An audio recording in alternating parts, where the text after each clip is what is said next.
Dean Martin Celebrity Roast, coming to you from the MGM Grand Hotel in the entertainment capital of the world, Las Vegas, Nevada. Ladies and gentlemen, from the beautiful Ziegfeld Room, tonight's star-studded roast has brought together some of the world's greatest entertainers. They've come from all over the world to be here tonight, here in Las Vegas, in person.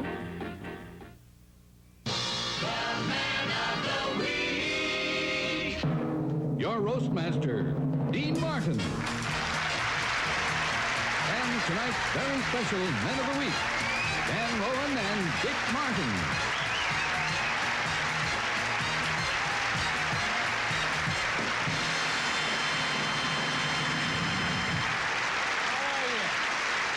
Sit down. Boy, this is exciting tonight. You know, every now and then, a great comedy team comes along, and while we're waiting for them, I thought we'd honor Rowan and Martin. Rowan and Martin are really unique. Individually, they're nobody, but together, they're nothing. But I'll say one thing. Laugh-In had the biggest names in the business. Nixon was a regular. John Wayne was a regular. The only one who was irregular was Yule Gibbons. Those hickory nuts are murder, I'll tell you that. You all remember when Nixon was on Laugh-In? He said, "Sock it to me, and Senator Irvin did. At one point in their career, they were signed to star in a movie called The Maltese Bippy. That was the picture that put MGM where it is today, in the hotel business. Last week, the Hollywood Wax Museum put up statues of Dick and Dan, and the statues got more laughs than they did. Now, I'd like to call on a good buddy of mine, Mr. Joey Bishop. Joey's an amazing comedian. Timing, delivery, laughs, all of it is missing. A real funny man and a real good, wonderful friend, Mr. Joey Bishop.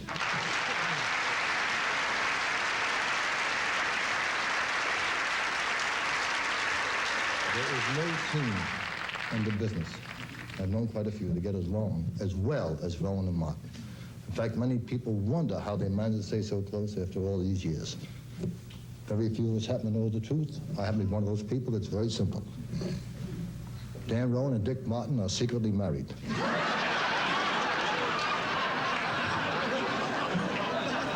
There they are, folks, husband and husband.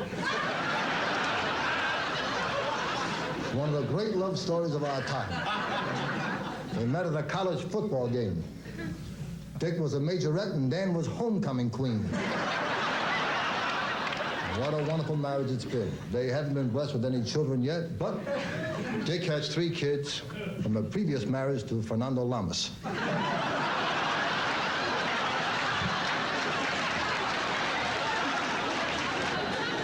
But in spite of everything, Dick and Dan have been deliriously happy. They are probably Hollywood's happiest couple, next to Peter Marshall and Harvey Korman. And not many people know this. People are under the impression that you were his first partner. Poppycock. Not true at all. Dick's first partner, and it's going to come as a shock to many of you, was Kate Smith. The act broke up when Kate Smith fell asleep one night and woke up to find that Dick had made her the center of a luau.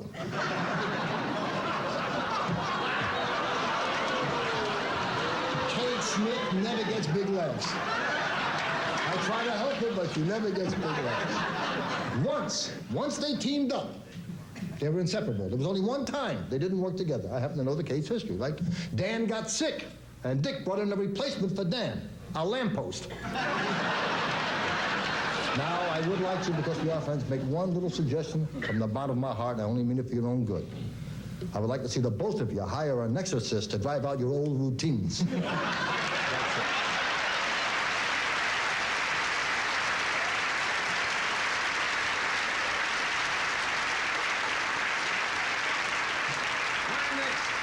Has filled this past season with a lot of laughs She's a very funny lady and a darn good actress. Ladies and gentlemen, here's the talented Miss Audrey Meadows.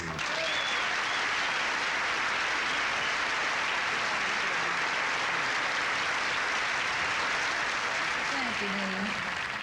You know, when you hear the names Rowan and Martin, you immediately think of other great comedy teams, like Borax's 20 Mules, the Budweiser's Clydesdales, and they're just as hard to follow.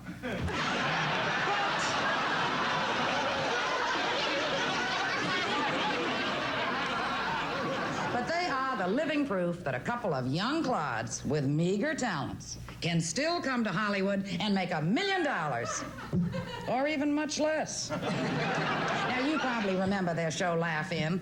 It was kind of a telethon for thumb sucking.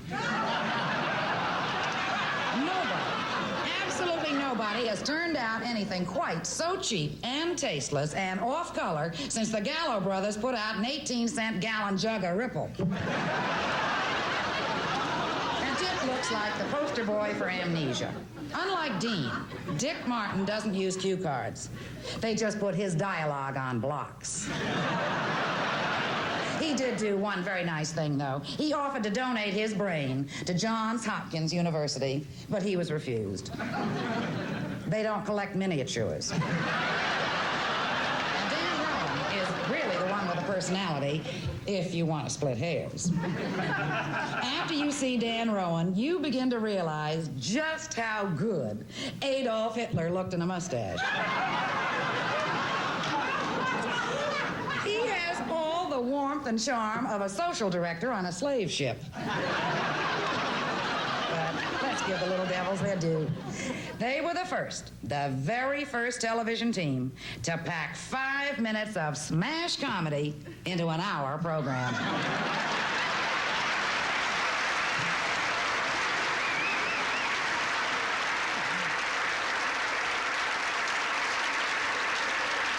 Ladies and gentlemen, the clever and versatile Mr. Arte Johnson.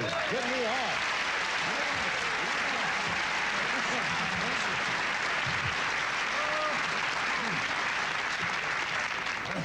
Thank you, Dimke.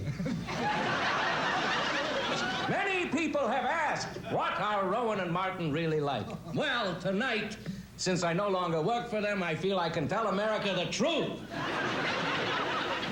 People always refer to Dick as the stupid one. This just isn't fair. Dan is certainly as stupid as Dick. I'll give you an example of what kind of a guy Dan is. You know the Nazi uniform I used to wear during the show? I rented it from Dan. It was his during the war. Oh, I'll never forget them all. Their generosity... sorry to fail them. Their generosity is legend in the business. When we finished taping our last show of the season, they threw a banquet like you never saw. I never saw it either, neither did anybody else in the band. In conclusion, I'd like to say... Why not? Where else we go? But I'd like to say that I don't deserve to be on this dais honoring Rowan and Martin. That's true. Yes. I also don't deserve kidney stones, but I got them too.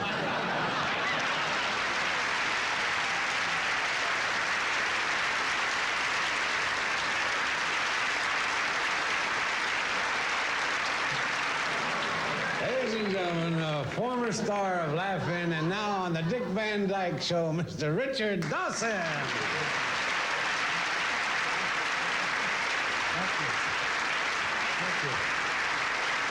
Oh, what a great crowd. I haven't seen this many people since you told a group of motorists you had enough gas to get to Pittsburgh.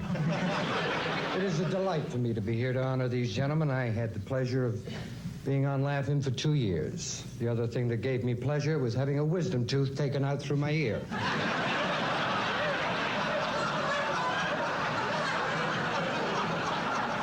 First time that I met Dan, he sat me down in the corner in his house and talked to me for 3.5 hours about the art of duck hunting. It was a very, very exciting evening. Had all the excitement of an Al Martino farewell tour.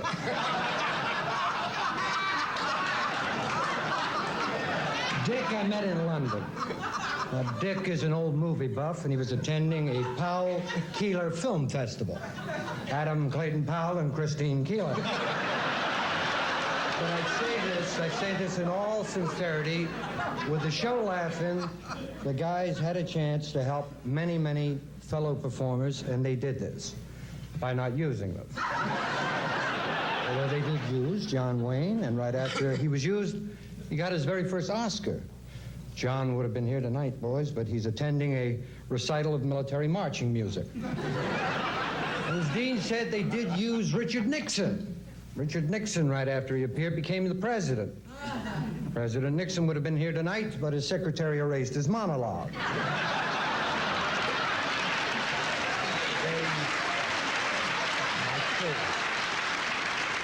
And they did, honestly and truly, use me. And they used me, and they used me. In spite of that, I love them. They're dear, wonderful, talented people. And if there's anyone here who believes that, I'd like to talk to them about some swampland I'm trying to get rid of.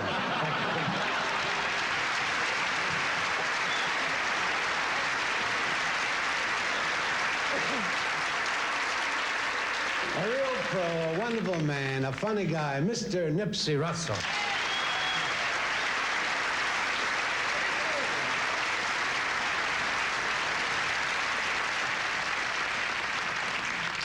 In Dick or in Dan, you see a talented man, a versatile son of a gun. They've mastered all the performing arts, and they're out of work in every damn one. So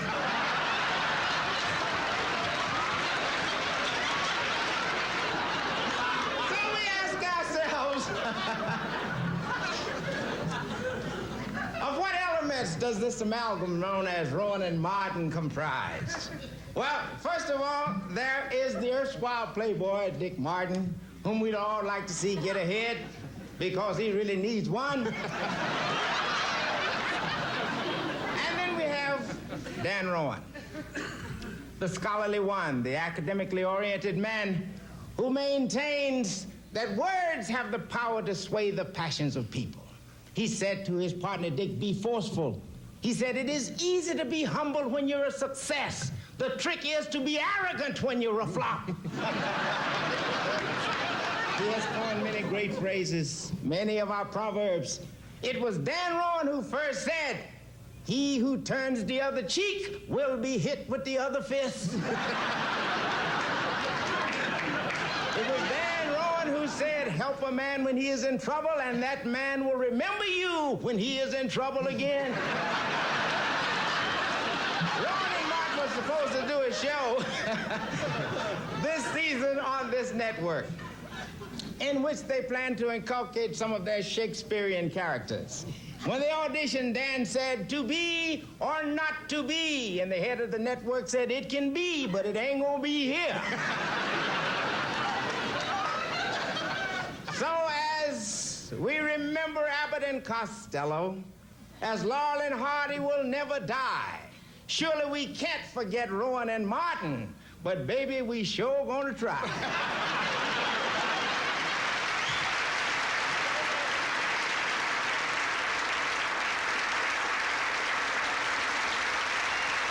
And now, Dick and Dan, we have somebody with us tonight who knows you both better than anybody else in the world. You're a psychiatrist.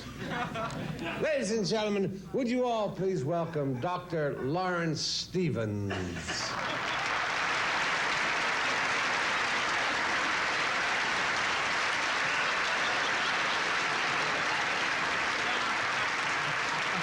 Thank you very much.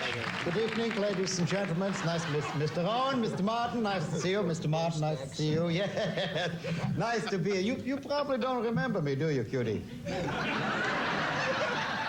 Well, you know, I once worked on your head, too. Yes, of course, I was a plumber at the time.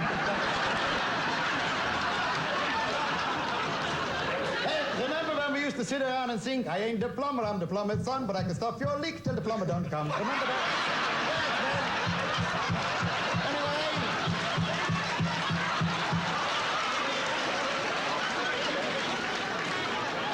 to say it's such a great pleasure for you to see me tonight.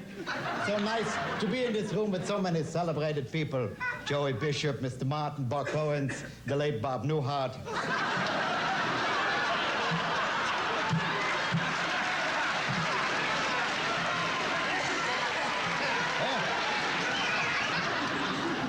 People often ask me what Rowan and Martin are really like. Well, in the language of Sigmund Freud, they're both psychoceramics. In other words, they're crackpots. Rowan and Martin are not to be laughed at.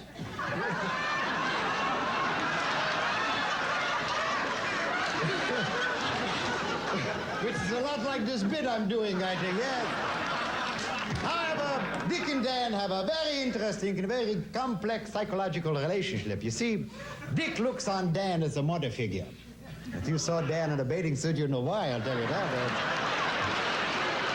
Only as it happens, Dick's fixation does not present any problems to him because luckily Dan looks on Dick as a son. Son of what, I can't quite tell you right now, but... Now, Dick's infantile fixation manifested itself very early in their relationship. You see, when they were just starting out in this business and then they were on the road hitchhiking, whenever Dan would stick out his thumb, Dick would suck it.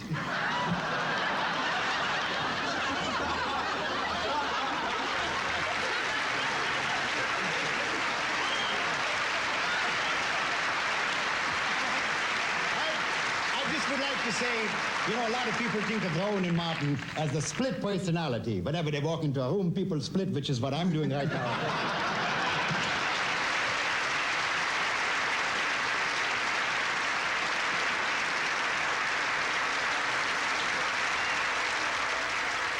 The star of the Bob Newhart Show, Mr. Bob Newhart.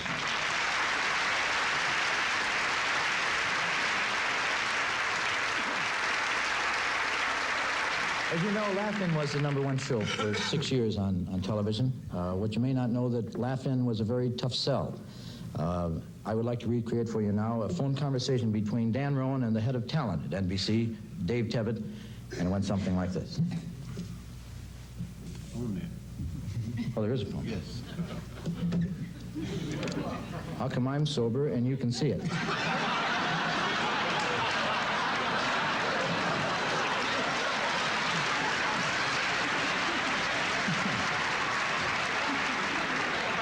You want to interrupt any time during this?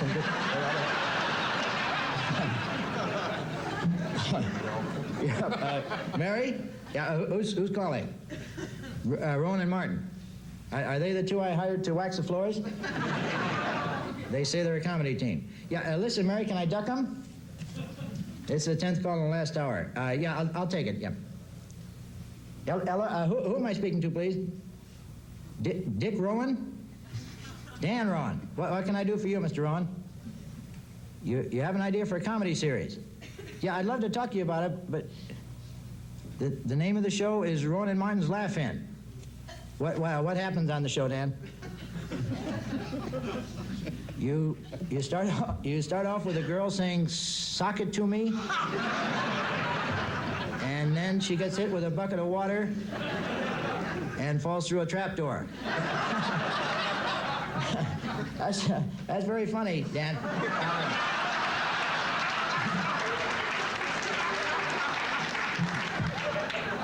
Al, you want to pick up 4? I got a coupe on 4. Go ahead, Dan, I'm listening. What happens next? A guy in a Nazi uniform pokes his head out from behind a palm, and he says, "What?" Very interesting.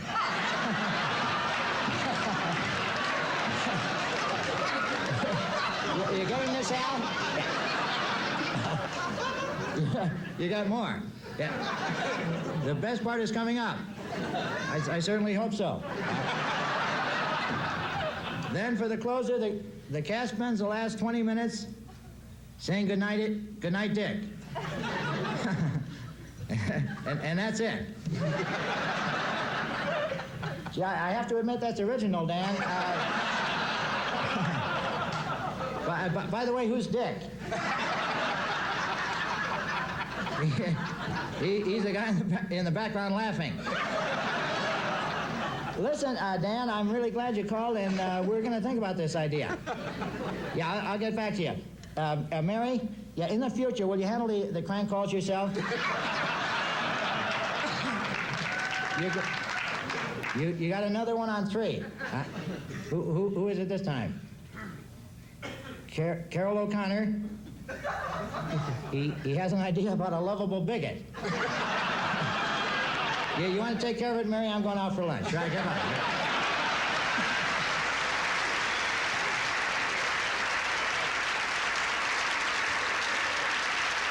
This is a very funny broad, Miss Gladys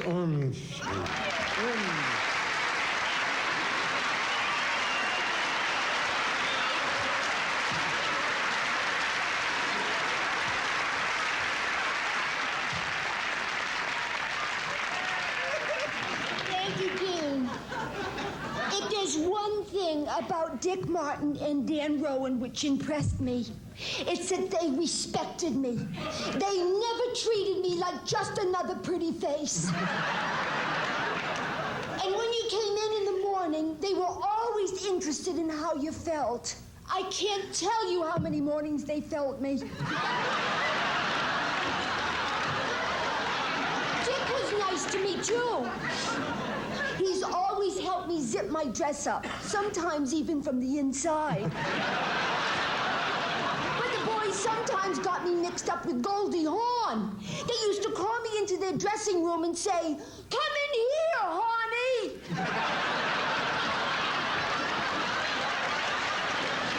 Some people say Dick Martin is a little touched in the head, but it's not true. He's just high-strung. Put a straitjacket on him, and you could take him anywhere. One of the nicest things about being on Laugh-In is Rowan and Martin always gave you their backing. When you were out front, they were always backstage cheering you on. And to this day, whenever they come up behind me, I still get that old feeling. I can say this has been a delightful evening for me. I can say it's been more fun than I have ever had. I can say I love Rowan and Martin. I can say all that because I had 3 martinis on an empty stomach.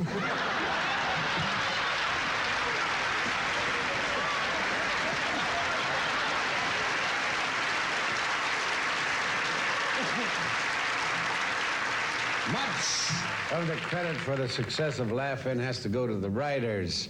And we're very pleased to have with us tonight the man who was the head writer on Laugh-In. Would you all please welcome Mr. Foster Brooks?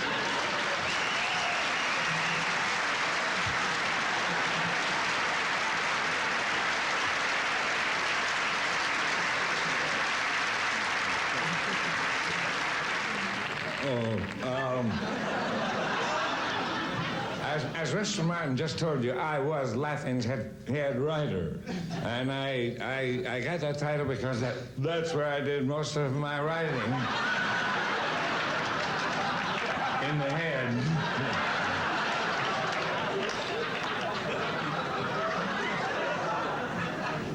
It truly was a great experience working for Dickie.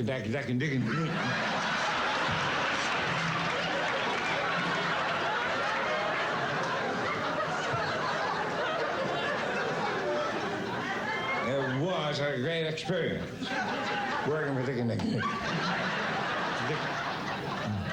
and Dan.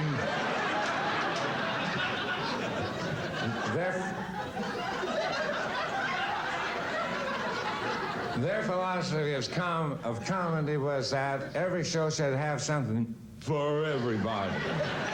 Adults, children, morons, and degenerates. People often wondered how we managed to maintain the high standard of material on Laugh-In. Well, you see, there were 68 writers. And every week we had a we had a little We had a little contest. And whoever wrote the funniest joke got to spend the night with Ruth Buzzi.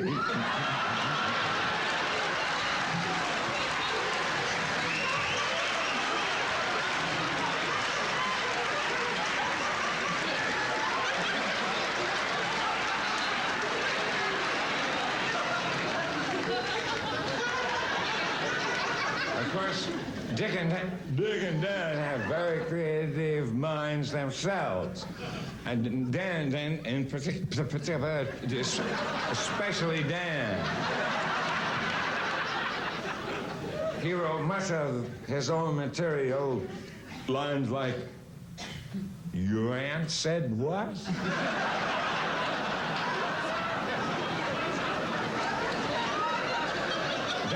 Dan wrote that. Or, oh, really?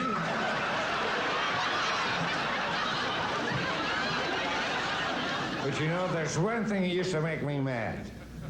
That's when some critics used to say that Rowan and Martin were unimportant to laugh in.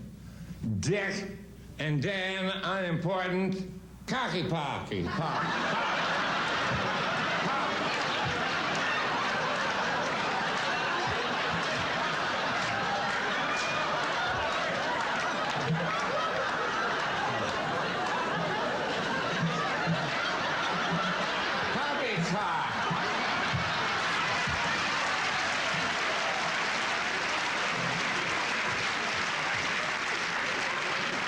You know where laughing would be there without Dan Morton, reckon Dan Rowan and Dick Martin, do you? It'd probably still be on the air.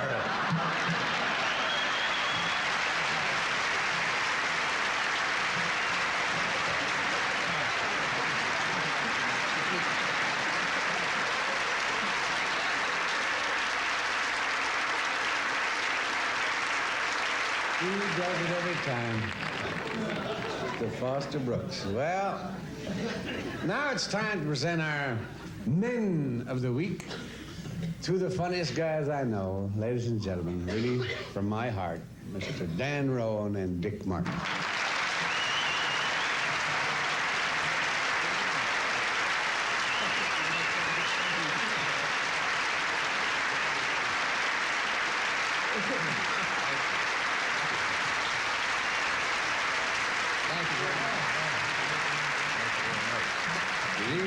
Dean Martin helped get us our start on television. That's right. It's only fitting that he should finish us off tonight. Dick and I together and separately have been on the dais honoring other people, and it's really unusual to sit on the left and try and laugh. Oh, dear. When most of them really aren't that funny. We'll try and deal with them one by one. We have not seen Audrey Meadows in a long time. Generally run into her on an air trip somewhere or other. Yes. She is beautiful. You remember her from the old Honeymooner show. That's right. She and, a lot of people don't know she and Jackie really were married. And what happened? Yes. Art Carney came between them. On many occasions, apparently so. Very nice to see this lovely lady here tonight. And let's not overlook Joey Bishop. No, I don't know why not. The whole country's been overlooking him. He looks beautiful. Look at that. Yeah. Dickie Dawson, who was always one of our particular favorites on the show. He generally is funny. Dickie Dawson is, and very nice fellow. Good to have him here. He never fails to call up. One of the most inventive of all of the Laugh-In people. Yeah, well, he's apparently retired too. Nipsey Russell, we've known so long. Yeah. By golly, he sure does have a way with comedy. Yeah, he's been getting away with it for years. Steve Lawrence comes out here with that funny accent. Wasn't that a funny accent? These singers want to be. We'll promise not to sing if you promise not to do comedy. And people were really surprised that Steve's that funny. You should have talked to Edie. And you know, a few years ago, Bob Newhart was an obscure accountant. I bet you didn't know that. I knew he was obscure. Yes, I think so. Bob has the kind of TV show that can go on forever and ever. Yeah. And when you watch it, it seems to. Ruth Buzzi, of course. Now, what are you going to do to put the knock on this kid? She is the Dom Perignon of funny ladies. She is the what? The Dom Perignon. The Dom Perignon. Yes. That's a fact. I don't, you know, when we started Laugh-In, we did the special and we did the series, and there were only 4 people who began and who ended at the same time. And we never missed a one, and Ruth was one of the 4. Ruth, and Gary Owens, and what's his name, and me. That was the 4. Ruth, and Ruthie is, I understand, working at Disneyland tonight, and I'm glad you found re-employment. And I'm not surprised there. Foster Brooks. It's curious that they would pick Foster to be the head writer on Laugh-In, because you do look a lot like Paul Keyes, who was the guy. You do. And you talk a lot like him late at night. And you drink a lot like him, too. Yes, sir. But a lot of people have asked us, where did Laugh-In start? And actually, Laugh-In started on the Dean Martin show, because this is the guy that gave us the shot. That's right. We'll never forget it. We did the Dean Martin summer show and got the chance to go on and do Laugh-In. That's right. And we appreciate it very much. We had a ball tonight. Thank you.